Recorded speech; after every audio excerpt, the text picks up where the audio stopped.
जो महीने हैं वो याद रखने हैं और उन महीनों में निश्चित जो टीके मैं बता रहा हूँ वो टीके लगाने हैं। अगर वो टीके आपने समय पे लगा दिए तो आपकी बकरियाँ पूरी की पूरी बकरियाँ एकदम से सुरक्षित रहेगी, किसी भी प्रकार की बीमारी उनको नहीं आएगी। तो ये टीकाकरण शेड्यूल क्या है, ये पूरा का पूरा विवरण इस वीडियो में मैं आपको बताने वाला हूँ। तो साथियों, वीडियो शुरू करने से पहले मैं आप सभी का धन्यवाद देना चाह रहा हूं, जो आप हमारे इस चैनल को इतना लाइक, कमेंट, शेयर और सब्सक्राइब कर रहे हैं।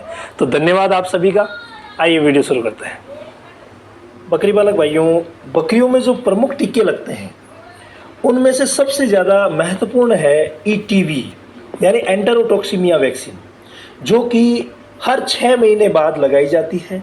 और इसको बारिश के मौसम में ये बीमारी ज़्यादा होती है तो बारिश से पहले यानी अप्रैल मई के महीने में लगा दी जाती है। अप्रैल का महीना इसके लिए बहुत अच्छा रहता है और इस वैक्सीन का हमें बूस्टर डोज 14 या 15 दिन से लगाना बहुत ज़्यादा ज़रूरी होता है। कई भाई पूछते हैं 14 से लगाएं या 15, तो इस मैटर में आपको उलझने की ज़रूरत नहीं है। आप 14 से लगा दें या 15 से लगा दें, लेकिन बूस्टर डोज इसका लगना बहुत ज़्यादा ज़रूरी है। और ये बारिश के मौसम से पहले ही लगा दें, क्योंकि इम्यूनिटी डेवलप होने में 15-20 दिन का समय लग जाता है और बारिश में ये बीमारी हो सकती है। तो आप अप्रैल मई में ही ये टीका आराम से लगा सकते हैं। इसके अलावा दूसरा टीका आता है PPR यानी पेस्टिडेस पैटिट्स रुमिनेंट्स जो बीमारी है।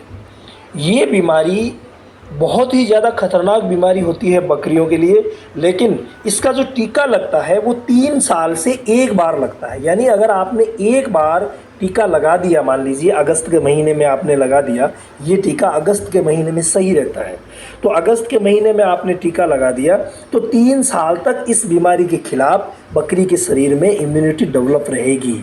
तो ये बीमारी बहुत ही खतरनाक है, लेकिन 3 साल में एक बार टीका लगाना है, वो आप ज़रूर लगा दें। इसके बाद तीसरे नंबर पे जो बीमारी आती है वो है FMD यानी फुट एंड माउथ डिजीज़।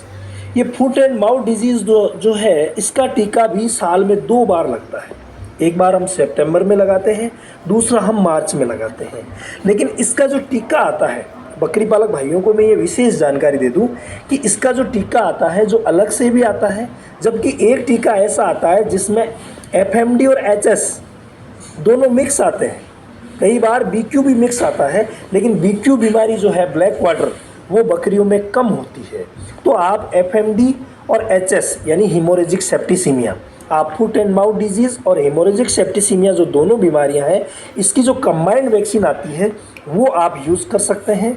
ये हमें सितंबर के महीने में और दोबारा फिर 6 महीने बाद मार्च के महीने में या अप्रैल में, जब भी इसके 6 महीने पूरे होते हैं उस समय हमें लगानी होती है।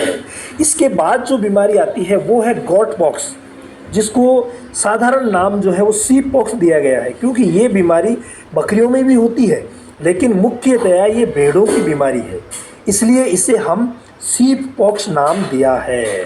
तो ये बीमारी भी बहुत ज़्यादा खतरनाक है और साल में एक बार इसका टीका लगता है। आप अगस्त के महीने में ही ये टीका PPR के बाद लगा सकते हैं। इसके बाद बीमारी आती है टेटनस यानी जो धनु रोग की होती है। तो टेटनस का टीका भी 6 महीने से लगता है, यानी हमें इसे 6 महीने से रिपीट करना होता है और ये टीका कभी भी लगा सकते हैं, बस साल में 2 बार हमें लगाना है। इसके बाद जो बीमारी आती है वो है ARV यानी एंटी रेबीज़। तो एंटी रेबीज़ जो वैक्सीन लगती है वो सिर्फ पागल कुत्ते के काटने पे ही लगाई जाती है। कई भाई ऐसे हैं जो इसकी रेगुलरिटी रखते हैं, लेकिन इसकी रेगुलरिटी की ज़रूरत नहीं है क्योंकि ये थोड़ी महंगी वैक्सीन है। तो आप अगर किसी बकरी को पागल कुत्ता काट ले तो उस स्थिति में हमें एंटी रेबीज़ वैक्सीन भी लगानी होती है, जिसका एक निश्चित शेड्यूल होता है। 5 या 6 इंजेक्शन उसमें लगते हैं, जिसके लिए हमने अलग से वीडियो तैयार किया था। फ्रेंड्स, ये सारी बीमारियां जो मैं आपको बता रहा हूँ इनकी पूरी डिटेलिंग हमने अलग अलग वीडियो में की है, तो वो वीडियो डिस्क्रिप्शन में है, आप देख लेना। आपको पता लग जाएगा कि इस बीमारी के क्या लक्षण हैं, कैसे ये होती है, हमें कौन सी वैक्सीन कहाँ से ला करके कैसे लगानी है, किस उम्र पे लगानी है, प्रेग्नेंट को लगानी है या नहीं लगानी है। ये सारा का सारा ब्यौरा, क्योंकि एक ही वीडियो में अगर हम देंगे तो वीडियो लंबा हो जाएगा, इसलिए अलग अलग वीडियो में हमने जानकारी दी है, वो आप देख लेना। लास्ट में जो नंबर आता है वो है ब्रूसेला का। ब्रूसेला की जो वैक्सीन है वो अबॉर्शन की शिकायतें जहाँ पे होती है वहीं पे लगाई जाती है। ये माइनर है, यानी ये बहुत ही कम लगाते हैं।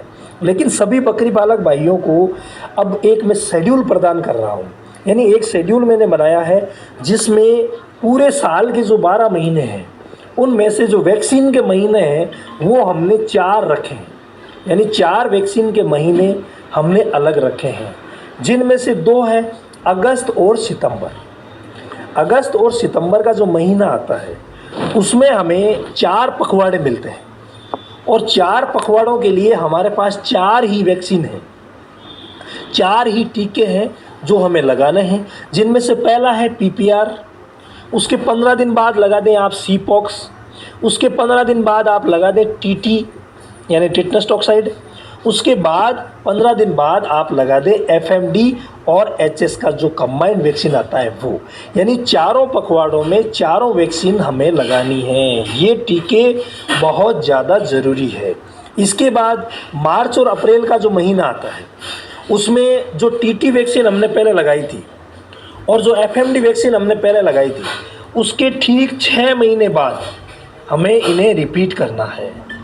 और मार्च और अप्रैल में जो 2 पखवाड़े तो इनके लिए निश्चित हो गए और बाकी जो 2 पखवाड़े बचते हैं उनमें हमें ET वैक्सीन लगानी है, यानी ETV लगाना है, जो कि हम साल में एक ही बार लगाते हैं। हालांकि इसके खिलाफ इम्यूनिटी सिर्फ 6 महीने के लिए रहती है बूस्टर डोज लगाने के बाद, लेकिन ये बीमारी क्या है बारिश में ही आती है तो हम एक ही बार लगाते हैं। तो 2 पखवाड़े TT और FMD के लिए हो गए और 2 पखवाड़े जो हैं वो ET यानी एंटेरोटॉक्सीमिया के लिए हो गए। इस प्रकार से आप पूरा का पूरा वैक्सीन शेड्यूल बनाएं और अपनी बकरियों को इन सभी बीमारियों से एक छोटे से टीके से बहुत कम खर्च में बचा सकते हैं।